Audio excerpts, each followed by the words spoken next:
সমুদ্র সুন্দরী দীঘায় একের পর এক আসছে চমক। এই মাসে শুভ উদ্বোধন হতে চলেছে জগন্নাথ মন্দির। জগন্নাথ মন্দিরের পাশাপাশি কলকাতার আদলে তৈরি হতে চলেছে ওয়াটার পার্ক। দীঘার সমুদ্রের পাশে এবার তৈরি হবে ওয়াটার পার্ক। কলকাতার নিউ টাউন ও নিকো পার্কের মতো সুসজ্জিত এবং উন্নত পরিকাঠামোযুক্ত ওয়াটার পার্ক তৈরি হতে চলেছে সৈকত নগরী দীঘায়। দীঘা শঙ্করপুর উন্নয়ন পর্ষদের উদ্যোগে দীঘায় এই প্রথম নির্মিত হতে চলেছে ওয়াটার পার্ক। এপ্রিল মাসের শেষে রাজ্যের মুখ্যমন্ত্রীর হাত ধরে সাধারণ মানুষের জন্য উন্মোচন হতে চলেছে পুরীর আদলে তৈরি জগন্নাথ ধাম। তার আগে ওয়াটার পার্কের খবরে বেজায় খুশি পর্যটকরা। তো ব্যাপারটা এই যে ওয়াটার পার্ক সম্বন্ধে যে এখন শুনতে পাচ্ছি, এটা খুবই ভালো লাগছে, কারণ কলকাতায় একটা আলাদা মজা আর দীঘাতে সে একটা আলাদা ফিলিংস থাকে।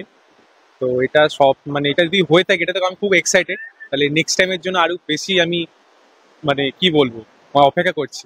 অবশ্যই সুবিধা হবে, বাচ্চারা তো অন্যদিকে এনজয় করবে। বাচ্চারা তো সমুদ্রে অতটা তো দূর যেতে পারে না, যেটা বড়রা যেতে পারে, বাচ্চারা তো সেটা পারে না। কিন্তু বাচ্চাদের পক্ষে এটা এখানে হলে পরে ওরা খুব এনজয় করবে, তাই না?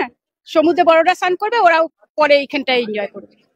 তাহলে খুবই ভালো হবে। ওয়াটার পার্ক হলে আমাদের মতো নিজের সব ছেলেমেয়েরা এসে খেলতে মজা পাবে, আর যারা সমুদ্রে স্নান করতে পারে না তারা গিয়ে ওয়াটার পার্কে খুব মজা পাবে। বিশেষ করে শিশু ও বয়স্ক ব্যক্তিরা অনেক সময় সমুদ্রে নামতে পারেন না, সেক্ষেত্রে তারা দুধের স্বাদ ঘোলে মেটাতে পারবেন। ব্যাপক পর্যটক সমাগমের কথা ভেবে খুশি স্থানীয় ব্যবসায়ীরা। স্থানীয় বাসিন্দা এখানে ওয়াটার পার্ক হলে সবাই সুবিধা হবে, পাবলিকের সুবিধা হবে, দোকানদারের সুবিধা হবে। স্নান করার পর এখানে স্নান করবে, সবারই উপকার হবে। আমাদের উপকার হলে আরো লোকজন বাড়বে, ভিড় ভাট্টা হবে, এর জন্য উপকার হবে। এটা করলে খুবই ভালো হয়।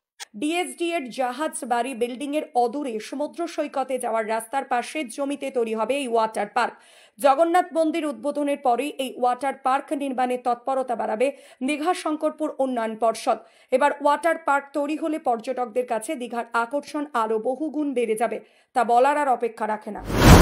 মাননীয় জেলা শাসকের নেতৃত্বে আমরা যে উন্নয়নের কাজ করছি দীঘাতে, সেখানে ওয়াটার পার্কের একটা পূর্বের পরিকল্পনা নেওয়া হয়েছিল, সেটা আলোচনা স্টেজে রয়েছে এবং পর্যটকদের কাছে আকর্ষণীয় করতে একটা রিপেয়ারের জন্য ভাবনা চিন্তা চলছে যে এটা কতটা আমাদের ফিনান্সিয়ালি ফ্রুটফুল হবে।